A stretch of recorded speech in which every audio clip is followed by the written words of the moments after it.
Hello students, मैं आप लोगों को इस वीडियो में विज्ञान सब्जेक्ट से बहुत ही महत्वपूर्ण प्रश्न बताने वाला हूं। इन सभी की आपको तैयारी कर लेना है। ये वार्षिक पेपर के लिए मैं आप लोगों को कुछ प्रश्न दे रहा हूं। ठीक है, अभी से दूंगा तो आप लोग तैयारी करोगे कि 1 महीने बाद आप लोगों का पेपर है। ठीक है, तो चलो देखते हैं सारे प्रश्नों का उत्तर। तो देखो, उदासीन विलयन का पीएच मान होता है। उदासीन विलयन, मैंने आप लोगों को पीएच मान के बारे में बताया था, पीएच स्केल के बारे में याद होना चाहिए। पीएच स्केल, पीएच स्केल से अगर कोई भी प्रश्न आएगा तो आप लोग बना लेना। ठीक है, बहुत सरल होता है। जिसका पीएच मान 7 से कम हो वो अम्लीय होता है और 7 से अधिक होता है वो क्षारीय होता है। बिल्कुल सही कह रहा हूं। ठीक है, और जिसका पीएच मान 7 होता है वो क्या होता है? उदासीन, या हम उसे कहते हैं शून्य कहते हैं। तो इसका जो पीएच मान है वो कितना है? 7 है। ठीक है, उदासीन है इसलिए आपको क्या लेना है? ये 7 ले लेना है। दूसरा प्रश्न देखो, डार्विन का सिद्धांत आधारित है। तो डार्विन का जो सिद्धांत है यह अपनी यात्रा के दौरान किए गए अवलोकनों से क्या है? आधारित है। ठीक है, ए ऑप्शन इसका उत्तर रहेगा। ठीक, तीसरा प्रश्न देखो, ऊर्जा मुद्रा क्या ऊर्जा मुद्रा है। तो यहाँ पे 4 ऑप्शन दिया हुआ है, आपको एटीपी ले लेना है। ठीक है, ऊर्जा मुद्रा जो है वो क्या है? एटीपी है। इसके बाद है परम शून्य तापमान कहते हैं। तो -273 सेल्सियस को हम परम शून्य तापमान कहते हैं। ठीक है, चलो आगे देखते हैं। इसके बाद ये सेल्सियस में दिया है क्या? सेल्सियस में तो नहीं, यहाँ पे एक गलती है। ये -273 सेल्सियस दिया है जबकि ये फ़ारेनहाइट में होगा, एफ होगा। ठीक है, ये गलत है। यहाँ पे सी लिख दिया है, एफ लिखना था उन्हें। ठीक, चलो आगे देखते हैं। इसके बाद है द्रव अधातु है। देखो, द्रव मतलब यहाँ पे बताना है कि जो द्रव रूप में पाया जाता है वो अधातु के नाम छांटना है। तो अधिकतर जो गलती करते हैं ना वो मरकरी पे करते हैं। मरकरी लेकिन धातु है। ठीक है, लेकिन ये किस अवस्था में पाया जाता है?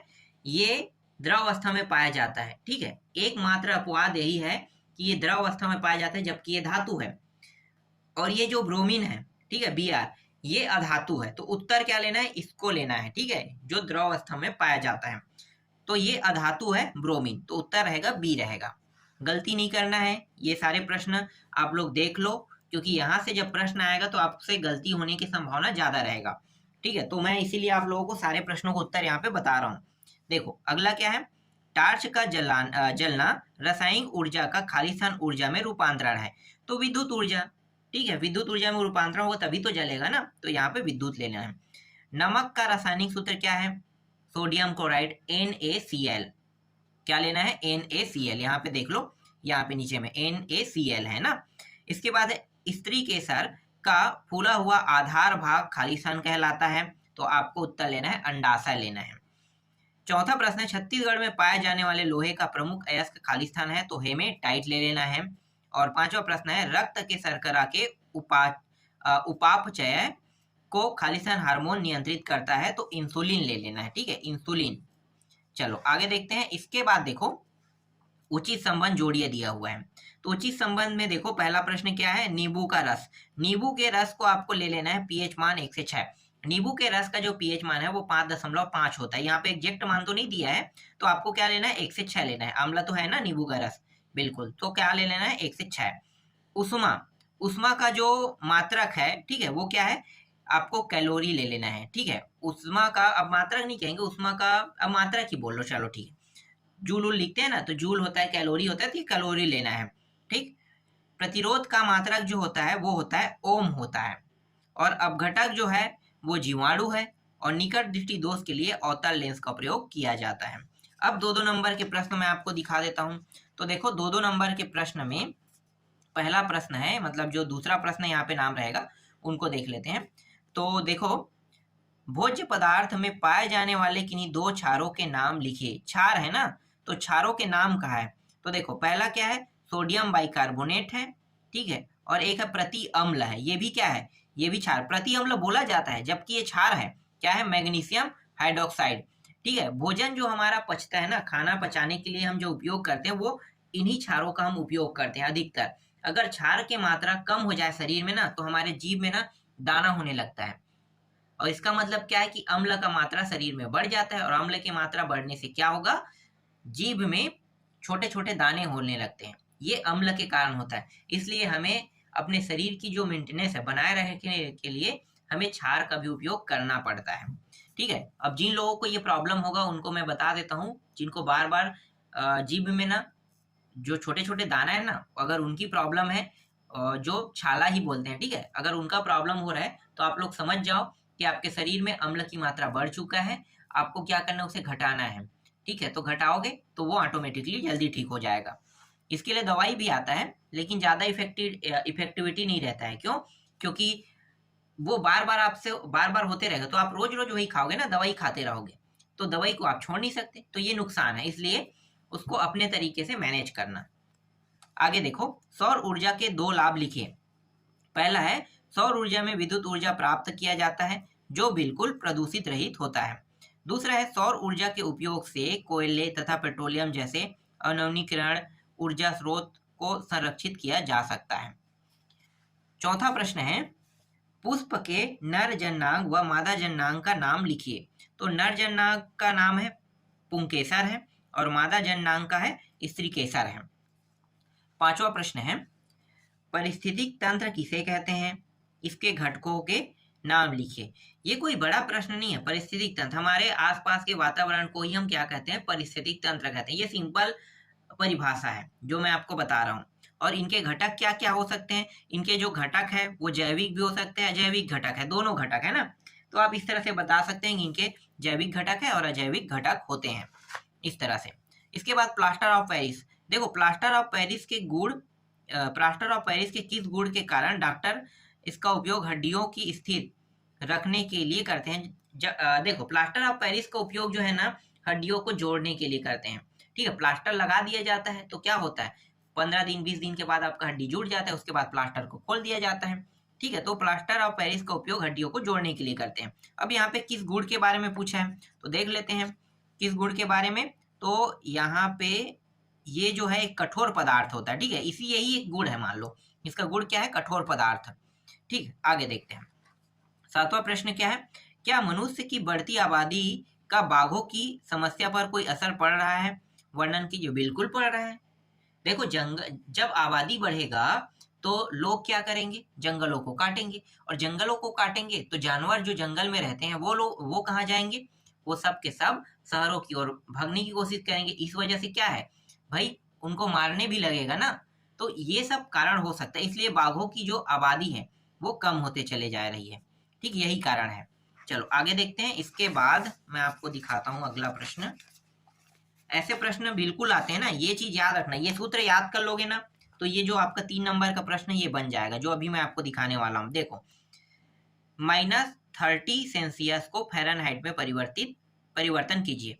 चाहे आप फ़ारेनहाइट में परिवर्तन कीजिए, चाहे आप सेल्सियस में परिवर्तन कीजिए, आपको सूत्र यही लगेगा, याद रखना। ठीक है, सूत्र जो है वो यही उपयोग होगा। तो F - 32/9 बराबर C/5 ले लेना है।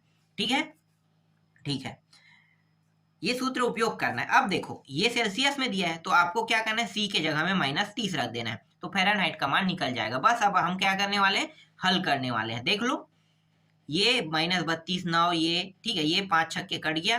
ठीक है, इसके बाद क्या करेंगे, ये 9 और 6 का गुणा हो जाएगा, कितना हो, 9 छक्के 54 हो गया। ठीक, 32 को इस पार भेज देंगे तो ये माइनस में है, प्लस में हो जाएगा, तो घट के कितना आ गया, -22 प्राप्त हो जाएगा। तो एफ का मान कितना प्राप्त हुआ, -22 फ़ारेनहाइट प्राप्त हुआ। समझ में आया? चलो आगे देखो। 9वां प्रश्न है, एक मछली तालाब की सतह से 75 सेंटीमीटर गहराई पर प्रतीत होती है। यदि जल का अपवर्तनांक 4/3 है तो मछली की सतह से उसकी वास्तविक गहराई बताइए। पानी का अपवर्तनांक 1.33 होता है। तो देखो, इसका उत्तर आपको क्या लिखना है मैं आपको दिखाता हूँ। इसके लिए भी आपको सिर्फ सूत्र रखना है ना, याद रखना है। तो पानी का अपवर्तनांक जिसे हम दर्शाते हैं A म्यू W से दर्शाते हैं ना। ठीक है, इसका अपवर्तनांक प्रश्न में दिया हुआ 1.33 दिया है। इसका मतलब क्या है, 4/3 होता है। ये भी बता दिया है, 4/3। अब आभासी गहराई कितना है, 75 सेंटीमीटर, ये भी प्रश्न में दिया हुआ है। ठीक है, आभासी गहराई कितना है, 75 सेंटीमीटर है। चलो अब यहाँ पे क्या करेंगे, वास्तविक गहराई और आभासी गहराई के मान को रख देंगे। ठीक है, तो देखो क्या होने वाला है, थोड़ा सा हल करने वाले हैं। तो आभासी और ये दोनों का गुणा हो जाएगा, अपवर्तनांक वाला वास्तविक निकल जाएगा। तो गुणा करेंगे तो जो वास्तविक गहराई है वो हम मान रहे हैं, कितना मान रहे हैं, 100 मान रहे हैं, ठीक है। और ये जो इसका मान है ये 4/3 रख दिए। 1.33 को कितना रख सकते हैं, 4/3 रख सकते हैं, और गुणा कितना करें, 75, ठीक। तो ये निकल जाएगा 100 सेंटीमीटर निकल जाएगा। इसको काट फाट जो भी करना चाहो कर लो, 100 सेंटीमीटर निकल जाएगा। तो वास्तविक गहराई कितना निकला, 100 सेंटीमीटर प्राप्त हुआ। 10वां प्रश्न है, समान पदार्थ के दो तारों में यदि एक पतला तथा दूसरा मोटा है और उन्हें समान विद्युत स्रोत से संयोजित किया गया तो हो तो इनमें से किसमें विद्युत धारा आसानी से प्रवाहित होगी और क्यों, कह रहा है, ठीक है। देखते हैं इसका उत्तर क्या होगा। देखो, पतला तार जो है उसमें कम धारा प्रवाहित होगा और मोटे तार में ज्यादा धारा प्रवाहित होगा। यहाँ पे वो चीज नहीं बताया, लेकिन मैं आपको बता देता हूँ, ठीक है। मोटे तार जो होते हैं उसमें पतले तार की अपेक्षा उसमें धारा जो है वो ज्यादा प्रवाहित होता है, ठीक है, लेकिन प्रतिरोध पतले तार की अपेक्षा कम होती है, कह रहे हैं। इसलिए परिपथ में मोटे एवं कम लंबाई के तार की धारा प्रवाहित आसानी से होती है, ठीक। चलो, ज्यादा इसमें ध्यान देने की जरूरत नहीं है, देख लेना। मैं आपको ऐसे ही बता रहा हूँ, इसलिए बता रहा हूँ, जब हम बिजली के उपकरणों का उपयोग करते हैं तो घरों में जो बिजली के तार होते हैं और जो बाहर में जो लाइन लगा होता है ना, उनके तारों को देखना, कुछ पतले होते हैं कुछ मोटे होते हैं। तो मोटा पतला क्यों होता है, जिसमें ज्यादा बिजली प्रवाहित करना होता है ना उसके तार के मोटाई ज्यादा रखेंगे, और जिसमें कम बिजली प्रवाहित करना है ना उसके तार की मतलब मोटाई कम कर दिया जाता है, ठीक है। आगे देखो, 11वां प्रश्न क्या है, ये जो दिया हुआ है इसमें से बताना है कि अम्लीय क्षारीय मूलक पहचानिए, कह रहे हैं। देखो, मैग्नीशियम लगा है मतलब ये क्षारीय है, ठीक है। मैग्नीशियम है मतलब क्षारीय है। यहाँ पे कैल्शियम है, ये क्षारीय है, ठीक है। ये सोडियम क्षारीय और कॉपर क्षारीय। हमेशा क्षारीय जो मूलक है वो उसके आगे में लगता है, तो आगे वाला क्षारीय और पीछे वाला क्या होगा, अम्ल होगा। तो ये सब आगे में लगा है मतलब ये क्षार है, और ये जो पीछे में लगा है कैल्शियम OH, ठीक है, हाइड्रोक्साइड, ये क्लोरीन और सल्फेट, ठीक है। तो ये सब क्या है, क्षारीय है।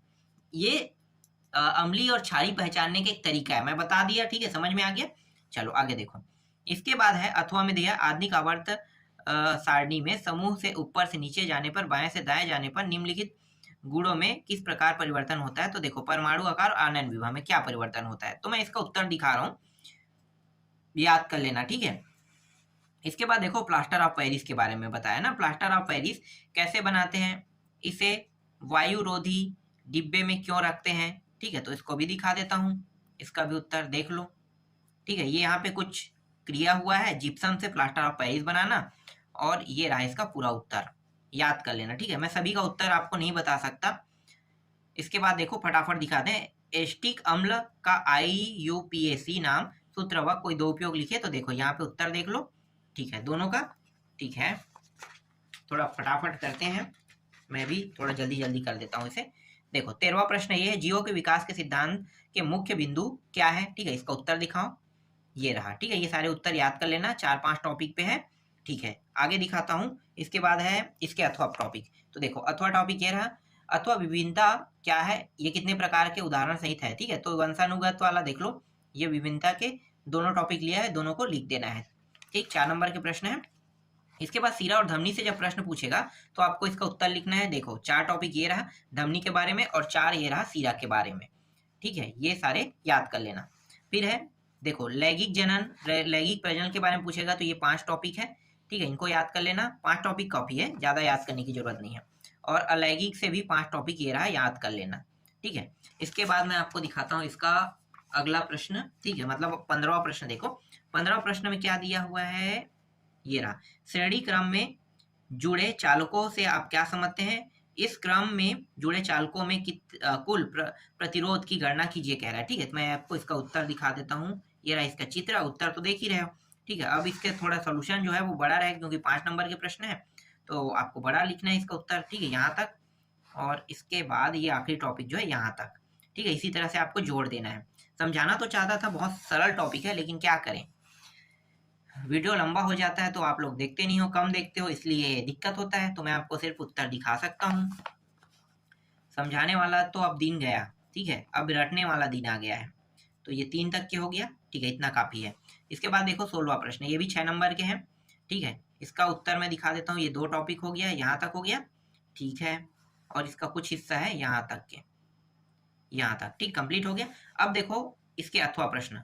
अवतल दर्पण उत्तल दर्पण के उपयोगी लिखे कह रहा है, तो दिखा देता हूँ इसका उत्तर। ठीक है, ये रहा अवतल दर्पण का हो गया। अब उत्तल का दिखाता हूँ, थोड़ा सा ये रहा उत्तल का, इतना भी काफी है। और थोड़ा और दिया होगा, उसको भी रख लेते हैं अभी उत्तर में। ठीक है, ये रहा, इतना तक दिया हुआ है। फिर ये प्रश्न जो है, मनुष्य के उत्सर्जन तंत्र का नामांकित चित्र बनाइए। तो ये सब आने वाले प्रश्न है, देख लो। ऊपर में वृक्क है, वृक्क सिरा है, धमनी है, फिर यहाँ पे देख लो। ठीक है, सब के सब याद रखना। ठीक है, मनुष्य के बारे में। और ये है मनुष्य के पाचन तंत्र का है, तो इसको भी मैं दिखा देता हूँ। मनुष्य के पाचन तंत्र वाला जो टॉपिक है, इसको भी देख लो। आपको इस तरह से आकृति बनाना है, तभी 6 नंबर मिलेगा। ठीक है, लिखने की जरूरत नहीं है ज़्यादा कुछ इसमें। और इसके बाद ये जो 18वां प्रश्न है और अंतिम प्रश्न रहेगा ना, तो ये सारे देखो कहाँ तक दिया हुआ है। यहाँ पे ए बी सी, इसके अंदर दूसरा है। ठीक है, तो चलो इसका भी उत्तर दिखा देता हूँ। ये रहा पहला का, एक सेकंड कहाँ गया पहला, ये रहा पहला, सी तक के था, सी तक के उत्तर मिल गया आपको। ठीक है, अब दूसरा है धातु मल से है, तो ये धातु मल वाला है। ठीक है, और इसके अंदर क्या क्या दिया है भाई, धातु मल के अंदर वाला जो टॉपिक है वो गालक दिया है। इसके बाद ए बी, ठीक है, 2 टॉपिक दिया है, अम्लीय और क्षारीय, इसको भी याद करना है। फिर अथवा में देखो अपरूपता से संबंधित प्रश्न है, सी तक के दिया है। ठीक है, इन सारे प्रश्नों को उत्तर मैं अभी आपको दिखा देता हूँ। ठीक है, ये रहा, सारे प्रश्नों को उत्तर मिल गया। ठीक है, तो सबको अच्छे से रट लेना।